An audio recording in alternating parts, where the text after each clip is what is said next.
महाराष्ट्र राज्य अनुसूचित जाती जमाती आयोगाचे उपाध्यक्ष धर्मपाल मेश्राम यांनी नागपुरात आयोगाच्या कामकाजाचा आढावा घेतला।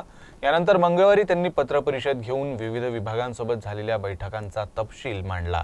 त्यांनी घेतलेल्या बैठकांमध्ये सरकारी अधिकारी कोणतीही तयारी न करता आले होते, त्यामुळे त्यांनी नाराजी व्यक्त केली। शिवाय भविष्यात होणाऱ्या बैठकांमध्ये तयारीनिशी येण्याची ताकीद देखील दिली। आढावा घेताना अशा अनेक पद्धतीच्या ज्या त्रुट्या अडचणी ज्या आढळल्या त्या विशेषत्वाने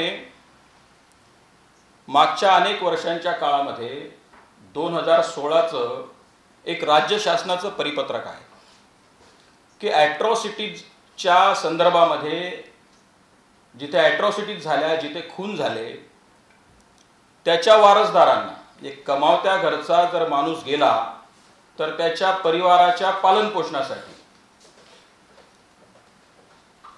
त्यांचा जो कर्ता वारसदार असेल त्याला नोकरी, त्याच्या परिवाराला पेन्शन आणि भूमिहीन असल्यास त्याला जमीन देण्याचे दादासाहेब गायकवाड स्वाभिमान सबलीकरण योजनेअंतर्गत जमीन देण्याच्या तरतुदी ह्या 2016च्या GR मध्ये आहेत।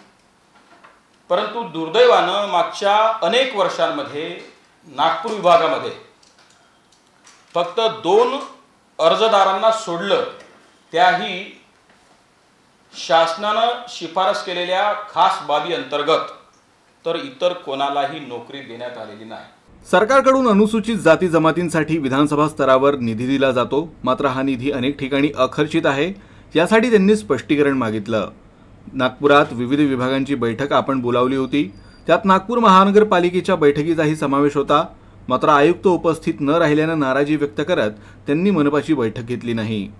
आता महानगरपालिकेचे आयुक्त असलेले श्री चौधरीजी बैठकीला उपस्थित झाले नाहीत आणि त्यांनी बैठकीला उपस्थित न राहण्यामागची कारणं देखील मला कळविण्याची तसदी घेतली नाही किंवा तशा पद्धतीचं सौजन्य दाखवलं नाही।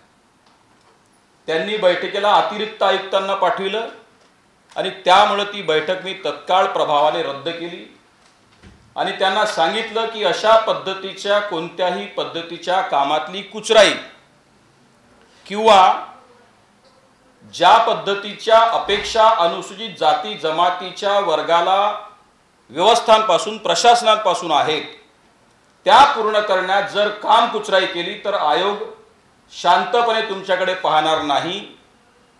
पहिल्यांदा मी ताकीद देऊन सोडलेला आहे, पण भविष्यात या पद्धतीच्या चुका झाल्या तर आयोगाला असलेले संपूर्ण अधिकार वापरत त्यांना भविष्यामध्ये आम्ही समन देऊन बोलावण्याची देखील आयोगाची कार्यकक्षा आहे आणि त्या पद्धतीचे देखील अधिकार आम्ही निश्चितपणाने वापरू।